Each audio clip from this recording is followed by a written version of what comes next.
नमो भगवते वासुदेवाय।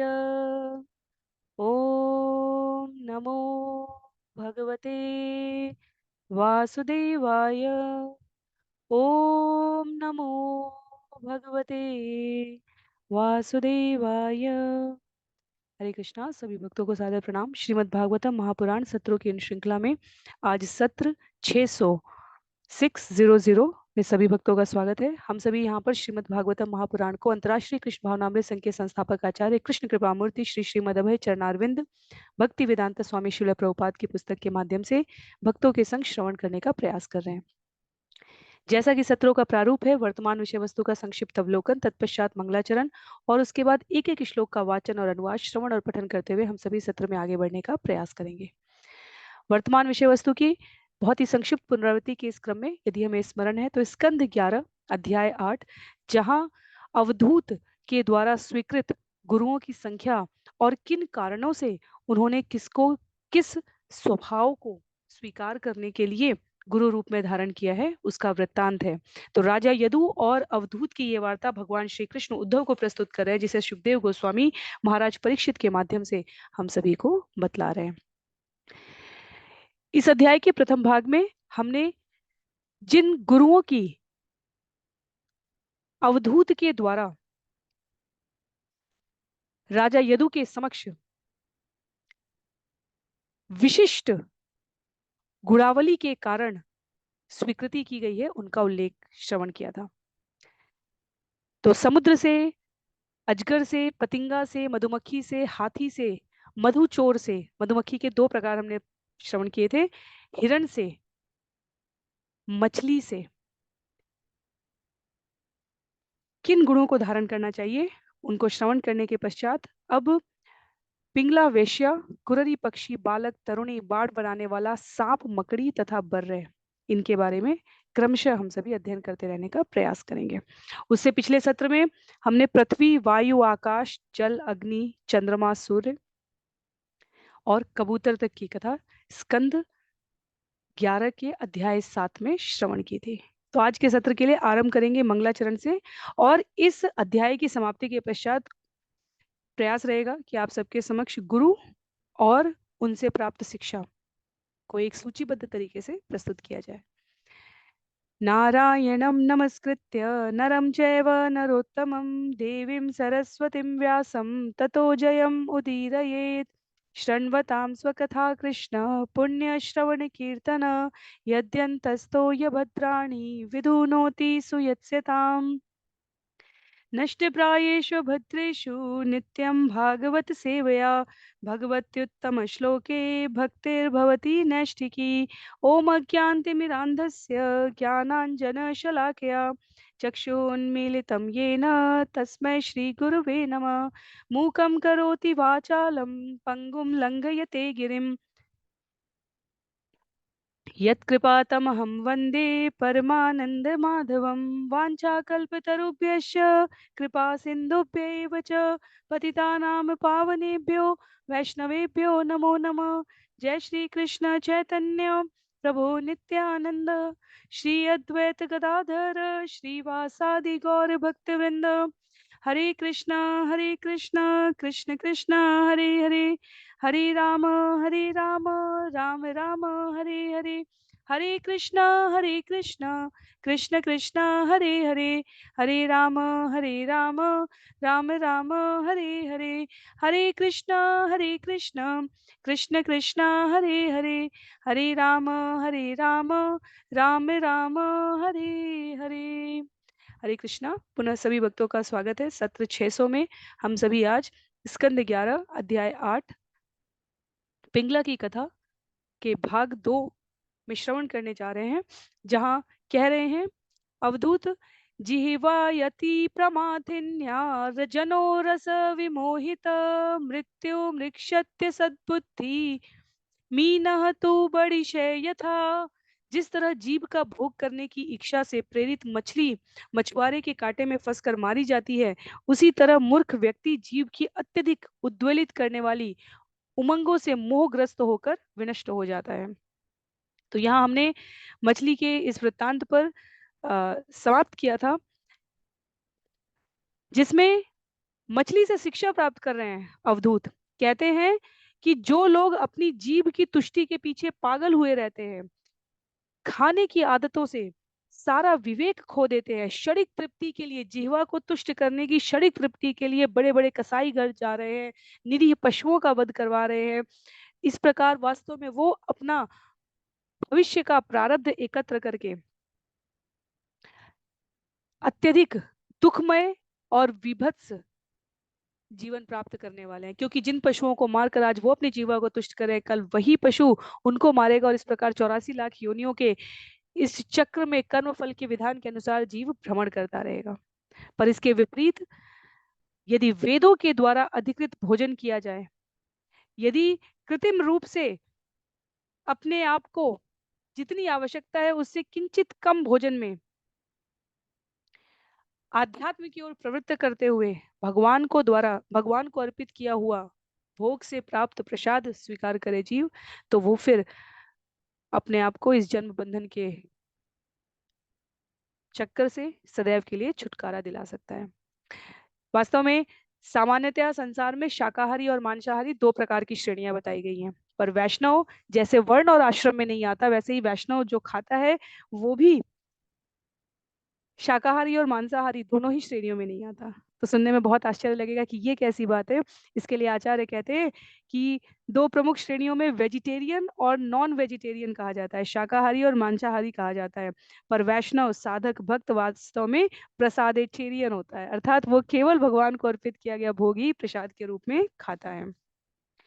उसके पश्चात आगे कह रहे हैं श्लोक संख्या 20 में, इंद्रियाणि जयन्त्याशु निराहार मनीषिण वर्जयित्वा तु रसनं तन्निरन्नस्य वर्धते। उपवास द्वारा विद्वान पुरुष जीभ के अतिरिक्त अन्य सारी इंद्रियों को जल्दी से अपने वश में कर लेते हैं, क्योंकि ऐसे लोग अपने को खाने से दूर रखकर स्वादेंद्रिय को तृप्त करने की प्रबल इच्छा से पीड़ित हो जाते हैं। तो मछली जिस प्रकार से अपने जीवन को कठिनाई में मृत्यु के द्वार तक ढकेल कर लेके चली जाती है, केवल जीवा को जो मछुआरों द्वारा भेजा गया फंसाने के लिए भोजन है उसको स्वीकार करके, उसी प्रकार से सामान्य जीवों के लिए कहा जा रहा है कि अपनी इंद्रियों के वश में होकर जीवा को रसास्वादन से तृप्त करने के लिए पीड़ित ना करें जीवन के अन्य पक्षों को। विद्वान पुरुष समय समय पर इसीलिए अपने आप को अपनी रसेंद्रिय को संयमित करने के लिए उपवास करते हैं, और इसलिए कृष्ण भावनामृत में अग्रसरित होने के कारण वे जीव के वशीभूत नहीं होते। भगवान लिखते हैं आचार्य यहाँ पर, भगवान को अर्पित भोजन जूठन प्रसाद के रूप में खाने से हृदय धीरे धीरे शुद्ध होता है, मनुष्य सरल और संयमी बन जाता है। तो जब हम कृष्ण भावनामृत में रहने की ABCD सीखते हैं, तो A से हम एसोसिएशन संघ की बात करते हैं, B से बुक्स पुस्तकों की बात करते हैं, C से चैंटिंग जितना हो सके उतना अधिक हरिनाम जप करने की, श्रवण करने की, कीर्तन की बात करते हैं, और D से डाइट या DT अपना भोजन और भगवान का अर्चा विग्रह का संग करके भजन, इन दो चीजों पर ध्यान देने की बात कही गई है। जो विद्वान पुरुष उपवास के द्वारा नियमित संयमित एकादशी का उपवास 15 दिन पर करने की जो विधि बनाई गई है, वास्तव में ये सब कुछ धार्मिक कृत्य आरंभिक जीवन काल में संस्कृति और सभ्यता के हर वस्तु और हर कार्य की प्रकृति को धर्म से इसलिए जोड़ा जाता था क्योंकि सामान्यतया लोगों की धर्म में आस्था रहती थी। समयांतर पर उसके तर्क अनुपस्थित हो गए और इसलिए लोग केवल धर्म को संवेदना के आधार पर नहीं स्वीकार कर सकते। तो शास्त्र हमें यहाँ पर उसका परिचय दे रहे हैं। हमें नियमित होने के लिए, संतुलित रहने के लिए अपने आप को, जीवा को, अन्य इंद्रियों को उनके अनुसार व्रत और तपस्या देनी होती है। तो उपवास वास्तव में हमारी इस स्वादेंद्रिय को संयमित करने के लिए। आगे कहते हैं, तावत जितेंद्रियो न स्यात् विजितान्नेन्द्रिय पुमान् न जयेद्र रसनम यावत् जितम सर्वम जिते रसे। भले ही कोई मनुष्य अपनी अन्य सारी इंद्रियों को क्यों न जीत ले, किंतु जब तक जीभ को नहीं जीत लिया जाता तब तक वह इंद्रिय जित नहीं कहा जाता। किंतु यदि कोई मनुष्य जीभ को वश में करने में सक्षम होता है तो उसे सभी इंद्रियों पर पूर्ण नियंत्रण करने वाला माना जाता है, क्योंकि जीवा से जो भोजन जाता है वो सारे इंद्रियों को शक्ति और क्रियाशीलता दे रहा है। तो इसलिए जीवा का वश में रहना बहुत अधिक आवश्यक है। अन्यथा आचार्य कह रहे हैं यहाँ पर सारी अन्य इंद्रियां भौतिक पद को ही प्राप्त होगी। तो जीभ को वश में करना बहुत आवश्यक है। यदि मनुष्य उपवास करता है तो अन्य सारी इंद्रियां दुर्बल पड़ जाती है, जो कि वास्तव में सकारात्मक बात है। पर यदि जीभ स्वादिष्ट व्यंजनों का स्वाद लेने के लिए ललचती रहे, मनमानी करती रहे, तो क्रमशः सारी इंद्रियां वश से बाहर हो जाएंगी। तो विश्वनाथ चक्रवर्ती ठाकुर हो, चाहे भक्ति सिद्धांत सरस्वती ठाकुर हो, चाहे श्री श्रीधर स्वामी हो, स्वयं श्रील प्रभुपाद हो, इतनी अधिक व्यस्तता में श्रील प्रभुपाद ये सुनिश्चित करते थे कि भगवान का प्रसाद भगवान से भिन्न नहीं है, और इसलिए भगवान के प्रसाद को एक सुनिश्चित समय पर सुनिश्चित मात्रा में और अधिक कृष्ण भावनामृत में रत होने के लिए ग्रहण करना अत्यंत आवश्यक है। आगे कहते हैं,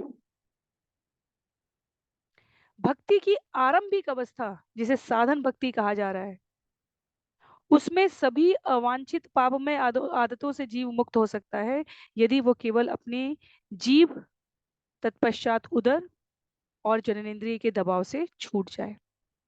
तो इसलिए जब हम प्रतिदिन भक्ति विनोद ठाकुर द्वारा रचित प्रसाद पाने के समय की प्रार्थना करते हैं तो कहते हैं, शरीरा विद्या जाल जाड़े इंद्रिय ताहे काल, जीवे फैले विषय सागरे तार मध्य जीवाहति, लोभो माया सुदुर्मति ताके जेता कठिन संसारे, कृष्ण बड़ दयामय करी भारे जीवा जय, स्वप्रसादान दिल भाई सेई अन्नामृत पाओ, राधा कृष्णा गुण गाओ, प्रेमी डाको जय चैतन्य निताई, जय निताई। इस प्रकार बच्चों को हम लोग प्रार्थना कराते हैं।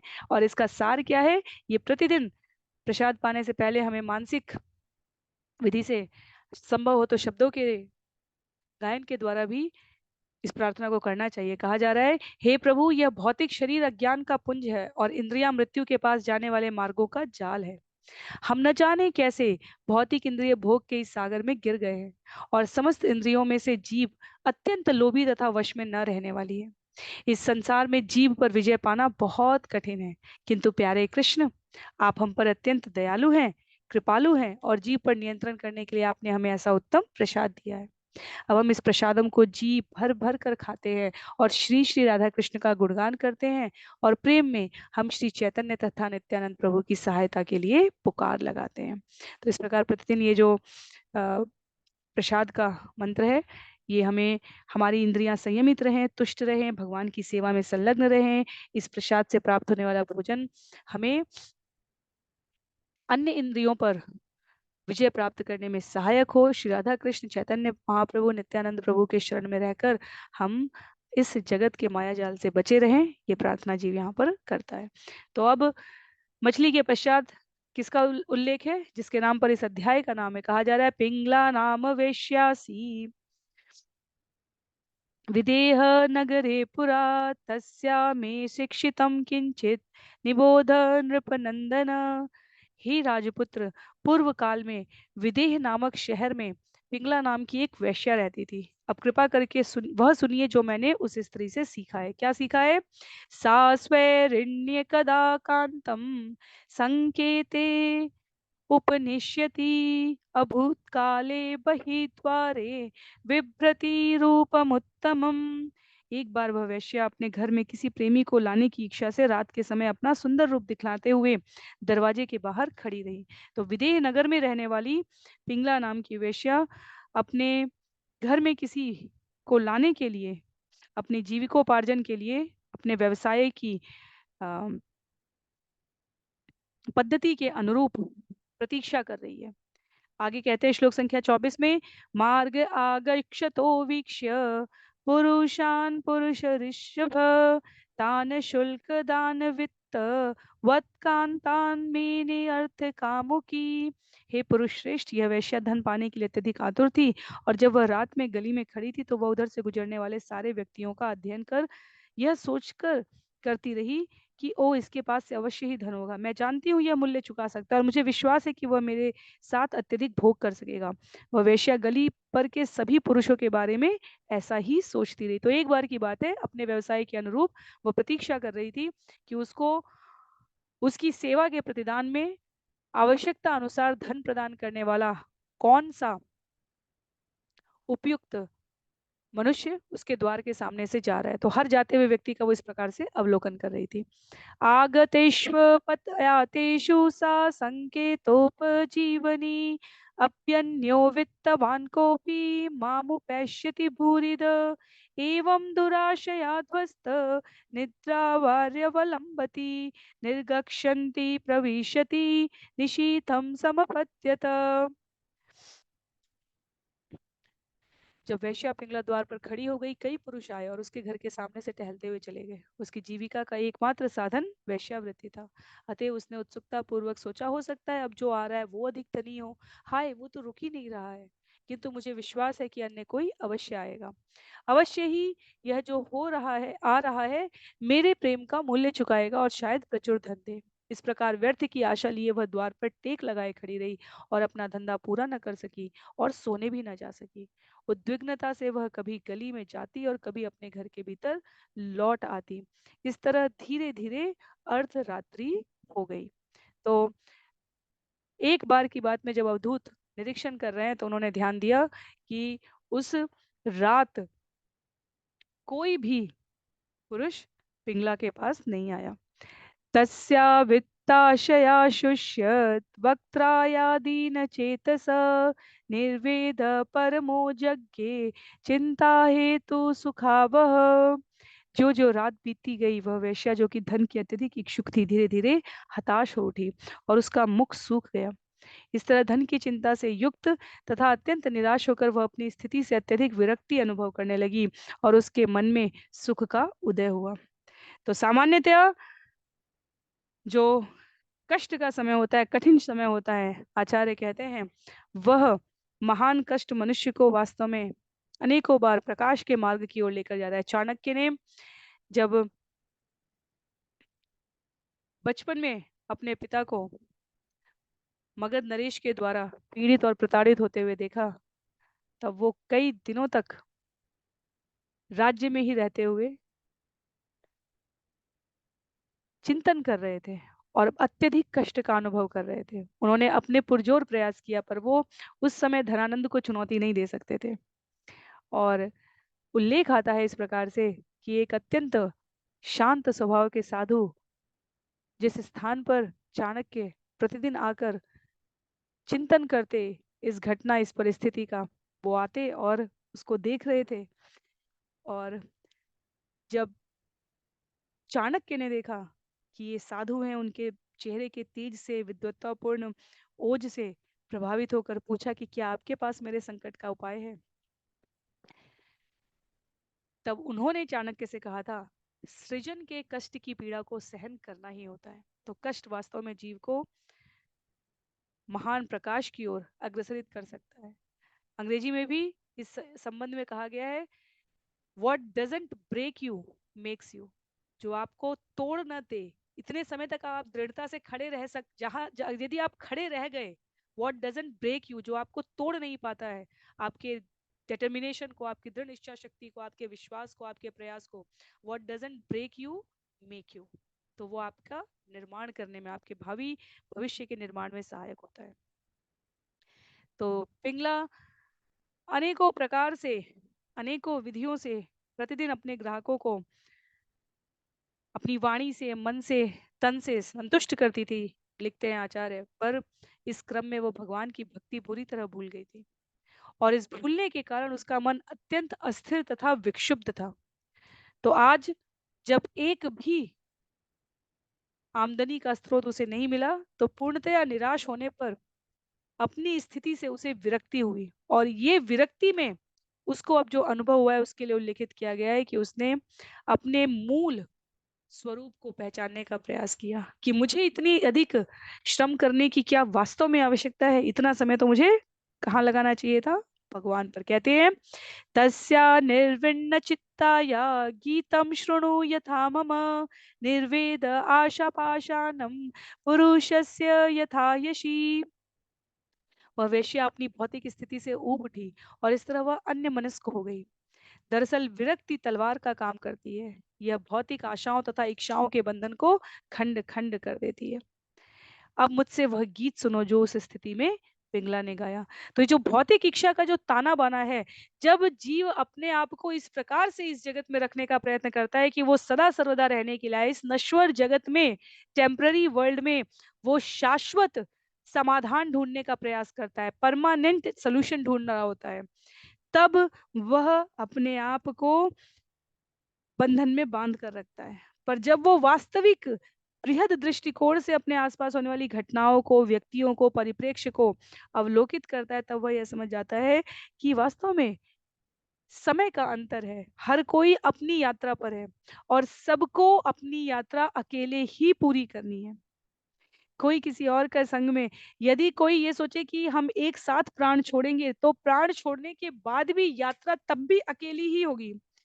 जिसकी जो यात्रा है वो उसके कर्म फल के विधान के अनुसार उसे अकेले ही करनी होती है।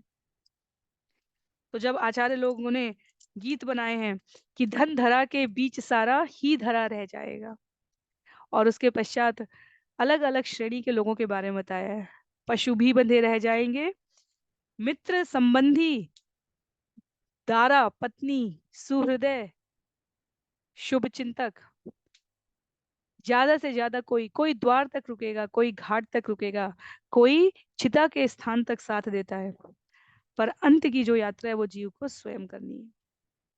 तो इस बंधन को विरक्ति रूपी तलवार से काटना अत्यधिक सरल हो जाता है जब जीवन में प्रतिकूलता हो। भौतिक आशाओं इच्छाओं के बंधन को खंड खंड करती हुई दिव्य पद की स्थिति का अनुभव होता है जीव को, जब वो अपने आप को ऐसी कठिन विरक्तिकारक परिस्थितियों में पाता है। कहते हैं श्लोक संख्या 29 में, न ह्य अंग अजात निर्वेद देह बंधम जिहासति यथा विज्ञान रहितो मनुजो ममता नृप। हे राजन, जिस तरह आध्यात्मिक ज्ञान से विहीन व्यक्ति कभी भी अनेक भौतिक वस्तुओं पर अपने मिथ्या स्वामित्व को त्यागना नहीं चाहता, उसी तरह जिस व्यक्ति में विरक्ति उत्पन्न नहीं हुई, वह कभी भी भौतिक शरीर के बंधन को त्यागने के लिए तैयार नहीं होता। इसलिए इंद्रियों को संयमित करना, चाहे वो भी स्वादेंद्रिय के लिए हमने उपवास की बात श्रवण की हो, चाहे अपने हाथों पैरों को हमने भगवान की सेवा में लगाने की बात की हो, जब तक जीव की स्वयं में और स्वयं से जनित संबंधों में विरक्ति उत्पन्न नहीं होगी, तब तक वो कभी भौतिक शरीर के बंधन को त्यागने के लिए तैयार नहीं होगा। सबसे उन्नत उदाहरण यदि हमें इसका कोई समझना है तो कौन है वो? धृतराष्ट्र। जिस धृतराष्ट्र ने अपने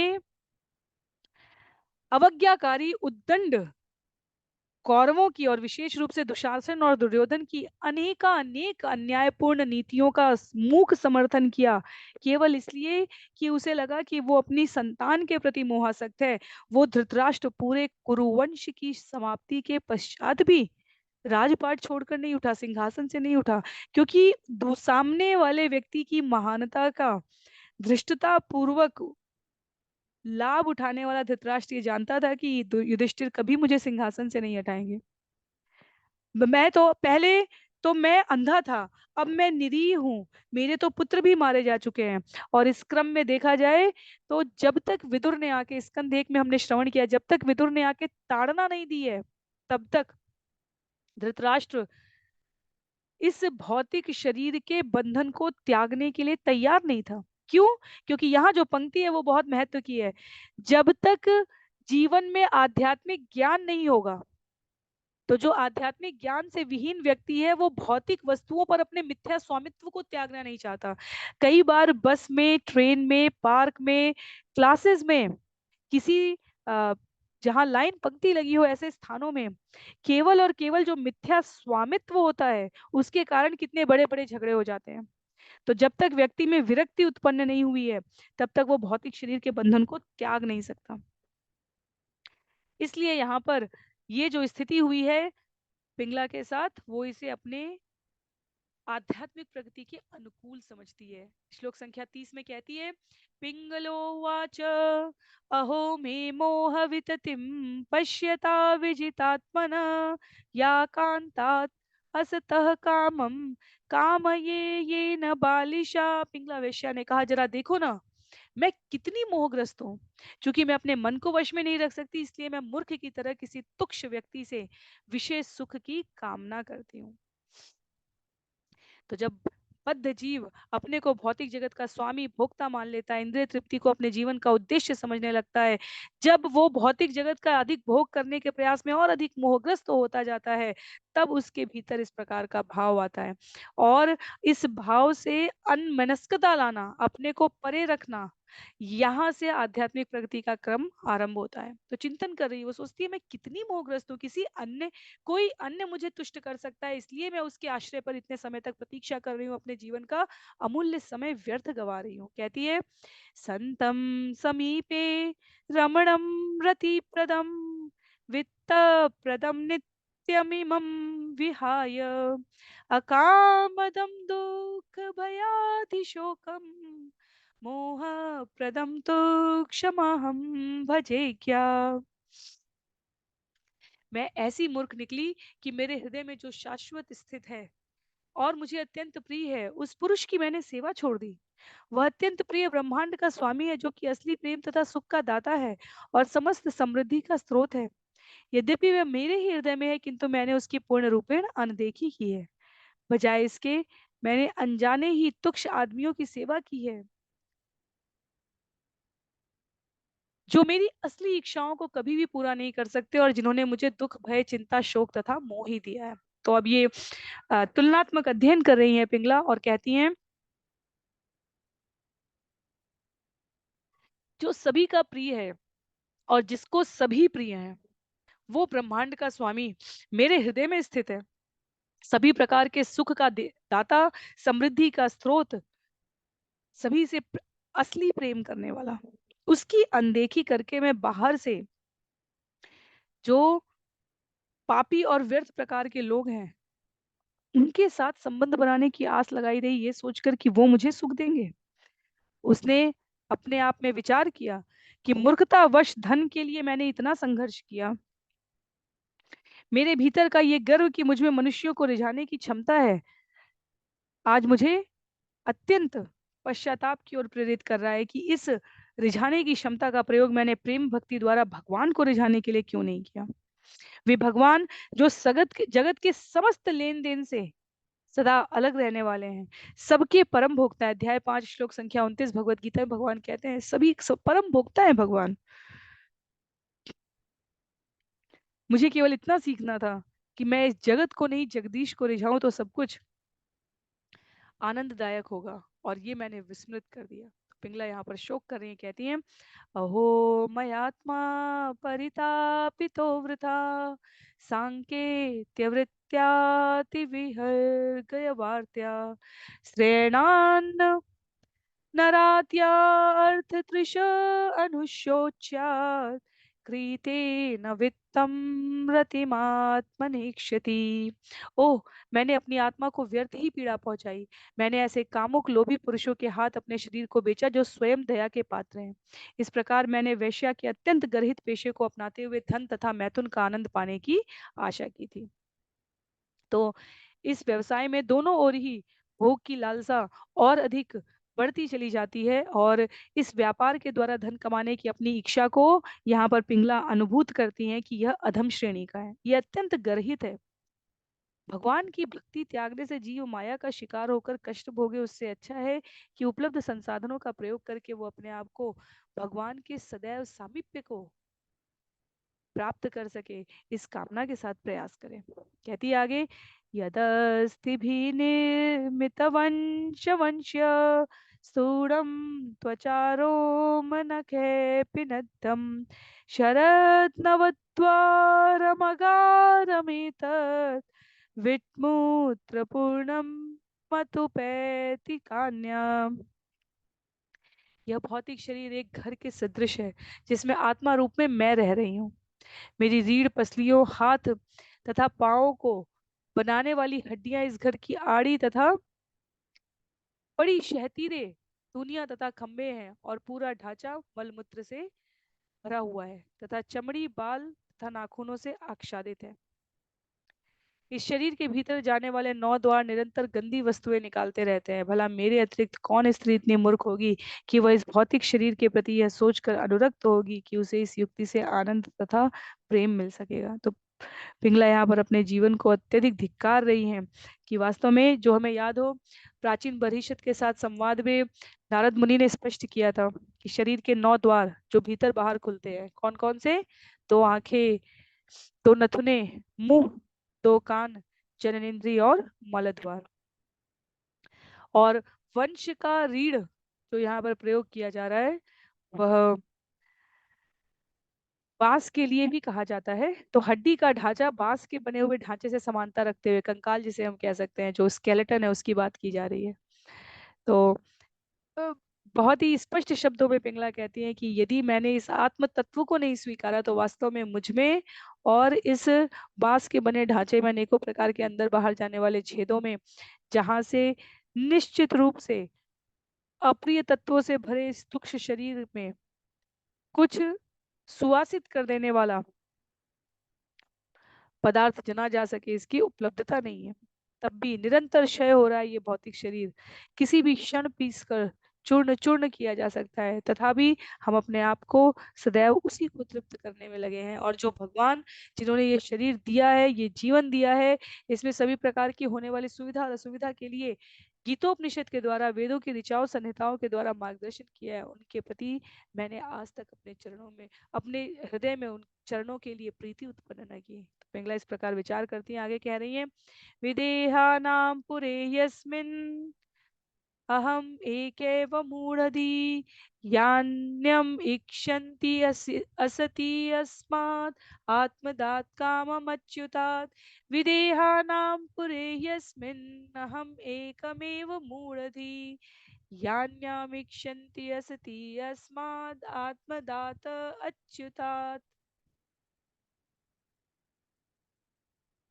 अपने आप को कह रही हैं पिंगला की, इस विदेह नगरी में, जिसका नाम ही विदेह है, जहाँ कोई अपने आप को देह से संबंधित नहीं करता, मैं ही संभवतः अकेली निरी निपट मूर्ख हूँ कि वे भगवान जो सब कुछ देने वाले हैं, जो हमारा वास्तविक मूल आध्यात्म स्वभाव भी हमें प्रदान करेंगे,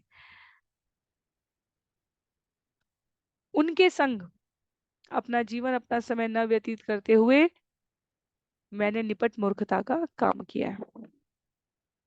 आगे कह रही है श्लोक संख्या 35 में, सूयत पृष्ठ तमो नाथ आत्मा चायम शरीरिणाम तम विक्रिय आत्मने वै हम रमे अनेन यथा रमा। भगवान समस्त जीवों के लिए नितांत प्रिय है, क्योंकि वे हर एक के शुभेक्षु तथा स्वामी हैं। वे हर एक के हृदय में स्थित परमात्मा है। अतएव मैं पूर्ण शरणागति का मूल्य चुकाकर तथा भगवान को मोल लेकर उनके साथ उसी तरह रमण करूंगी जिस तरह लक्ष्मी देवी करती है। बहुत महत्व की बात है। पिंगला स्मरण कर रही है कि वास्तव में जीवन की सर्वोच्च सिद्धि तो भगवान ही दे सकते हैं। असली मित्र, सुहृदय, सुहितैषी तो भगवान ही है। और लक्ष्मी देवी, जिनके ये पूरा जगत उपासना कर रहा होता है, वो वास्तव में भगवान के श्री चरणों की उपासना कर रही है। तो भगवान के चरण कमलों में रहने का क्या लाभ है, ये यदि सूक्ष्म रूप से ना भी समझ में आए जीव को, तो उसे स्थूल रूप से देखना चाहिए। जिस लक्ष्मी की चाह इस जगत में सभी को है, वो लक्ष्मी भगवान के श्री चरणों में सेवा कर रहे हैं। तो भगवान के श्री चरणों में अपने आप को समर्पित करने वाला, यहाँ उदाहरण के लिए लक्ष्मी देवी के लिए कहा गया है कि लक्ष्मी देवी के आदर्श का अनुगमन करके मैं शाश्वत सुख प्राप्त करने के लिए अपने आप को प्रवृत्त करूंगी। तो अब इतने श्लोकों के पश्चात हमें ये स्पष्ट हो जाएगा कि वास्तव में अवधूत का क्या मंतव्य है जब वो पिंगला के इस भाव को व्यक्त कर रहे हैं। कहते हैं आगे श्लोक संख्या 36 में,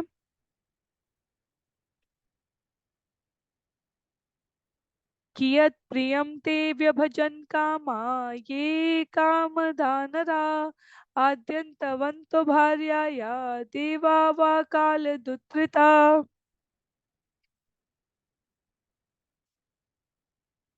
पुरुष स्त्रियों को इंद्रिय तृप्ति प्रदान करते हैं, किंतु इन सारे पुरुषों का तथा स्वर्ग में देवताओं का भी आदि और अंत है। वे सभी क्षणिक सृष्टियां हैं जिन्हें काल घसीट ले जाएगा।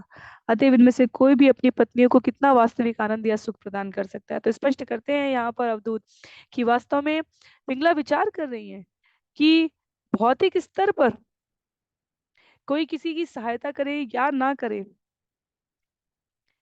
यह पूर्ण सत्य है कि भौतिक प्रेम अंततः इंद्रिय तृप्ति के पीछे जीव को लगाकर काल के प्रभाव से नष्ट होने के लिए छोड़ देती है। इसलिए भौतिक भावना से भक्ति भावना की ओर बढ़ने के लिए हमें प्रयास करना है। नूनम मे भगवान प्रीतो विष्णु के नपि कर्मणा निर्वेदोयम दुराशाय यन्मे जात सुखावह।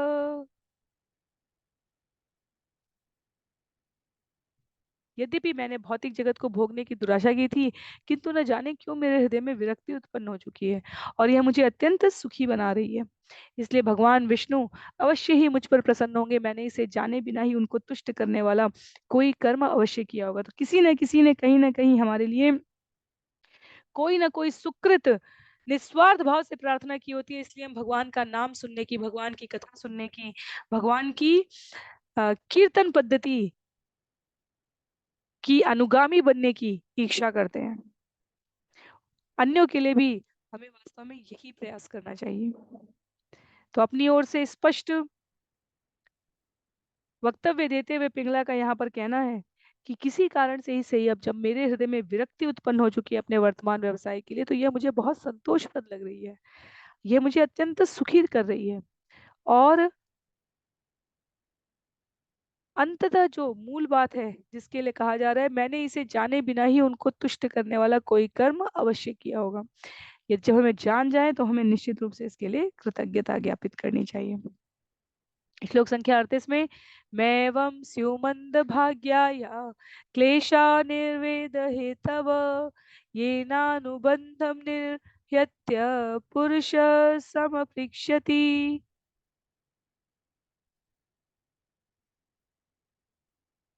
जिस व्यक्ति में विरक्ति उत्पन्न हो चुकी है वह भौतिक समाज मैत्री तथा प्रेम के बंधन त्याग सकता है, और जो पुरुष महान कष्ट भोगता है वह निराशा के कारण धीरे धीरे विरक्त हो जाता है तथा भौतिक जगत के प्रति अन्य मनस्क हो उठता है। मेरे महान कष्ट के कारण ही मेरे हृदय में ऐसी विरक्ति जागी है, अन्यथा यदि मैं सचमुच अभागिन होती तो मुझे ऐसी दयाद्र पीड़ा क्यों झेलनी पड़ती। इसलिए मैं सचमुच भाग्यशाली हूँ और मुझे भगवान की दया प्राप्त हुई है। निश्चित रूप से वे मुझ पर अत्यधिक प्रसन्न है। तो अपने भाग्य की सराहना करती हैं यहाँ पर पिंगला, और गुरु के रूप में अवधूत ने पिंगला वैश्य को स्वीकार किया है कि किस प्रकार उसी समानांतर उदाहरण में हम जीव सुबह से लेकर शाम तक का अपना समय इस जगत को प्रसन्न करने के लिए लगाते हैं, और तब भी भगवान हमारे उस कर्म से प्रसन्न हुए या नहीं इसका हमें भान नहीं होता, और हम तब भी अपनी किसी भी आवश्यकता के लिए इस जगत के लोगों पर ही आश्रित रहते हैं, पर हृदय में स्थित भगवान जो सब कुछ जानता है उस ओर अपने आप को प्रेरित नहीं करते। तो ऐसी स्थितियों में पिंगला कहती है कि निश्चित रूप से मुझ में तो कोई सौभाग्य है, किसी की तो मेरे ऊपर ऐसी कृपा हुई है जिसकी वजह से मैं अपने आप को जीवन के शाश्वत सत्यपूर्ण वचनों में, कार्यों में अनुरक्त करने के लिए प्रयासरत हूँ। कहते हैं, तेनोपकृतम आदाय शीर्षा ग्राम्य संगता त्यक्त्वा दुराशा शरणम व्रजामि तमधीश्वरम। भगवान ने मुझ पर जो महान उपकार किया है उसे मैं भक्ति पूर्वक स्वीकार करती हूँ। मैंने सामान्य इंद्रिय तृप्ति के लिए पापपूर्ण इच्छाएं त्याग कर अब भगवान की शरण ग्रहण कर ली है। तो भागवतम में, भगवत गीता में, हरिनाम चिंतामणि में, चैतन्य चरितामृत में, रसामृत सिंधु में, उपदेशामृत में, जहाँ कहीं भी हम देखेंगे गुरु शिष्य परंपरा के आचार्यों की शिक्षा है कि भगवान के प्रति किया गया कोई भी अपराध का समाधान क्या होता है, वही सेवा बिना अपराध के करना। किंचित स्थानों पर भक्त के रूप में हमारा स्वभाव होना चाहिए कि हम भगवान को तुष्ट करें, पर सवाल और जिज्ञासा सदैव कृतज्ञता से आरंभ होनी चाहिए। प्रश्न भी पूछना है या जिज्ञासा भी करनी है, तो पहले सामने वाले को उस संग के लिए धन्यवाद ज्ञापित करते हुए, कृतज्ञता ज्ञापित करते हुए। पिंगला कहती है, भगवान ने मुझ पर महान उपकार किया है, और इस महान उपकार के माध्यम से उन्होंने मुझे जो मुक्ति प्रदान की है, जिसके कारण मेरी समस्त इंद्रिय तृप्ति की पापमोह इच्छाएं अब समाप्त हो गई है और मैं भगवान की शरण ग्रहण करना चाहती हूँ, उसके लिए मैं, भगवान कहती है, आपने बहुत उपकार किया भगवान। और अपनी मानसिक स्थिति के बारे में बताते हुए कह रही है, संतुष्टा श्रद्धति एतत् यथा लाभे न जीवति विरहामि यमुना एवाहम आत्मना रमणेन जोवे। अब मैं पूर्ण तुष्ट हूँ और मुझे भगवान की दया पर पूर्ण श्रद्धा है, अतः जो कुछ मुझे स्वतः मिल जाएगा उसी से मैं अपना भरण पोषण निर्वाह करूंगी। मैं एकमात्र भगवान के साथ विहार करूंगी, क्योंकि वे मेरे प्रेम तथा सुख के असली स्रोत हैं। ये हम सब के लिए, इसके लिए हमें पिंगला जैसी अवस्था में पहुंचने की आवश्यकता नहीं है, मछली, हिरण, अजगर, कबूतर जैसी स्थिति में जाने की आवश्यकता नहीं है। भगवान ने हमें मनुष्य बनाया है, और इस श्रवण के माध्यम से हमें स्पष्ट हो जाना चाहिए कि वास्तव में अब तक से प्राप्त जीवन के अनुभव में भी जहाँ भक्ति केंद्र में है, वहां सदैव परम सुख संतोष होगा, भले कार्य सिद्धि में कुछ कम अधिक हो जाए। पर जहाँ भक्ति नहीं है, एक समय के पश्चात वहां कुछ भी आध्यात्मिक हो, जीव उससे अपने आप को संबद्ध नहीं कर पाता। कह रहे हैं आचार्य, यहाँ पर पिंगला कह रही हैं, श्लोक संख्या 41 में, संसार कूपे पतितं विषये मुषिते क्षणं ग्रस्तं कालाहीनात्मानं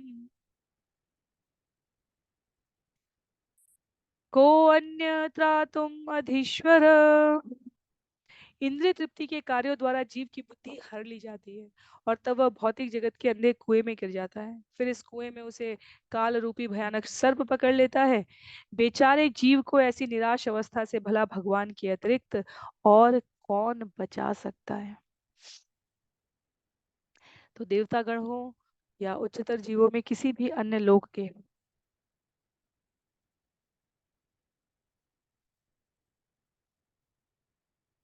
इंद्रिय तृप्ति इतनी प्रगाढ़ होती है कि जीव की बुद्धि समाप्त हो जाती है। और जब बुद्धि तत्व आध्यात्म से प्रेरित नहीं है, तो वो जीव को भौतिक जगत के अंधे कुएं में ही गिराएगा, जहाँ जीव अपने आप को सदैव व्यस्त रखते हुए सोचेगा कि वो कोई महान कृत्य कर रहा है, पर वास्तव में वह काल रूपी भयानक सर्प के निकटतम आता जाता है। और जब बिल्कुल जीव को अनुभव होने लग जाता है कि अब मृत्यु आ गई, तब वो भगवान को स्मरण करता है। तो उस स्थिति से अपने आप को हम बचाए रह सकें, इसलिए कोई व्यक्ति यदि सचमुच जीवन की सारी समस्याओं को हल करने का इच्छुक हो और भगवत धाम जाने का विचार करता हो, तो उसके लिए भगवान के श्री चरणों में शरण लेना ही एकमात्र उपाय है, एकमात्र समाधान है।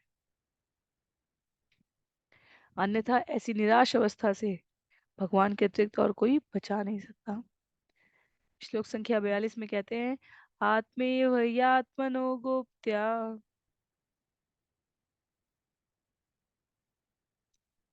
निर्विदेत्य यदाखिलात् अप्रमत्त इदं पश्येत् ग्रस्तं कालहीना जगत्।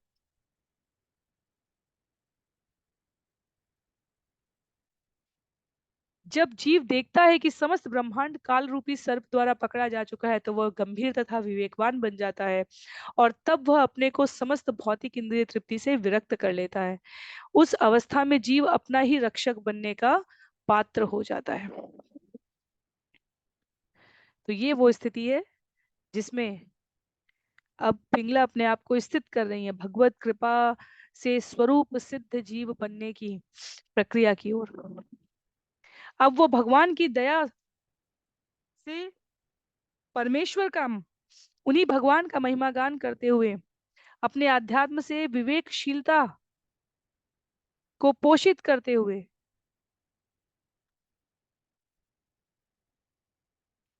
गंभीर तथा विवेकवान होकर भव बंधन से मुक्त करने के लिए अभिलाषित प्रेरणा प्राप्त कर रही हैं।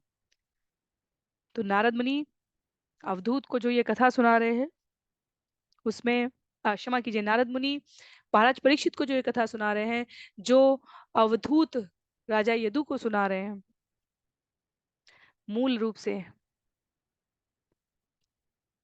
भगवान श्री कृष्ण के ही मुखारविंद से निकला है, जो वो एक समय पर अब उद्धव को बता रहे हैं। तो सरलतम स्थिति, बात और सार सूत्र इस अध्याय का है, किसी भी स्थिति में, इस जगत में, किसी भी स्थान पर जीव रहे,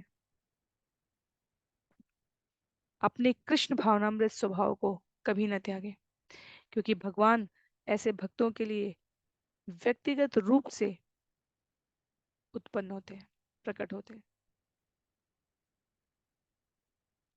अंतिम कुछ श्लोक है इस अध्याय के, श्लोक संख्या 43। श्री ब्राह्मण उवाच एवं व्यवसितं मति दुराशां कांततर्षजां छित्त्वा उपशमम् आस्थाय शय्याम् उपवे विवेश सा।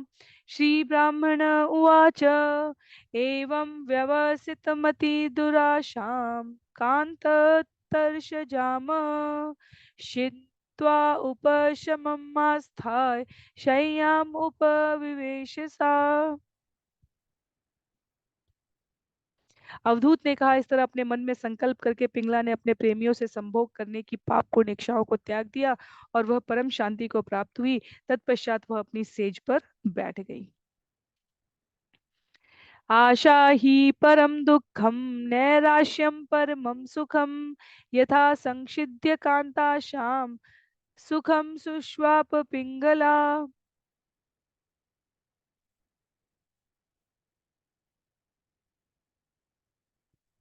निस्संदेह भौतिक इच्छा ही सर्वाधिक दुख का कारण है और ऐसी इच्छा से मुक्ति सर्वाधिक सुख का कारण है।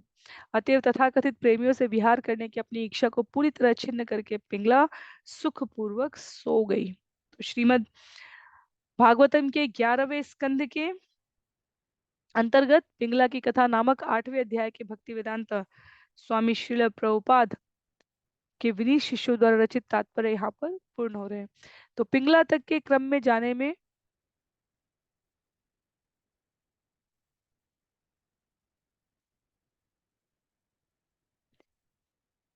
जो अध्याय 7 से समाप्त हुए थे गुरुओं की सूची में, अभी भी कुछ एक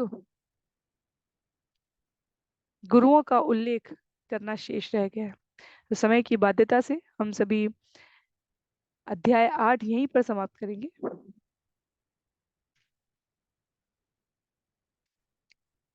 अगले सत्र में अध्याय 9 जिसका नाम है पूर्ण वैराग्य। जिस प्रकार खाने की श्रेणियों के प्रकार बताए गए हैं, वैसे ही पूर्ण वैराग्य के भी प्रकार प्रकार बताए गए हैं। करीब 33 श्लोकों के द्वारा हम सभी अगले सत्र में उसे श्रवण करने का प्रयास करेंगे। तो भगवान श्री कृष्ण उद्धव से कह रहे हैं,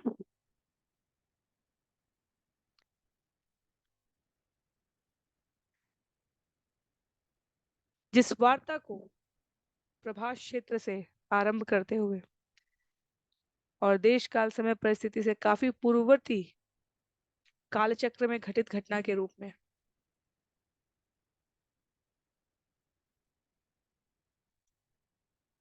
और जिसको अभी श्रवण करके हम सभी मनन और चिंतन के द्वारा अभ्यास, प्रचार और प्रयास में संलग्न करने के लिए उन पर हमारा हर क्षण का जब निरंतर विश्वास होता है तो उसे पूर्ण वैराग्य में परिवर्तित किया जा सकता है। तो इस सत्र की आज के लिए यहीं पर हम सभी समाप्ति करेंगे। अगले सत्र में स्कंद 11 अध्याय 9, जहां अवधूत ब्राह्मण, कुरर पक्षी इत्यादि शेष 7 गुरुओं के बारे में वर्णन करेंगे। तो पहले अध्याय में हमने प्रथम अध्याय 7 में हमने प्रथम 8 गुरुओं का श्रवण किया। अध्याय 8 में हमने करीब करीब 9 गुरुओं का वर्णन श्रवण किया।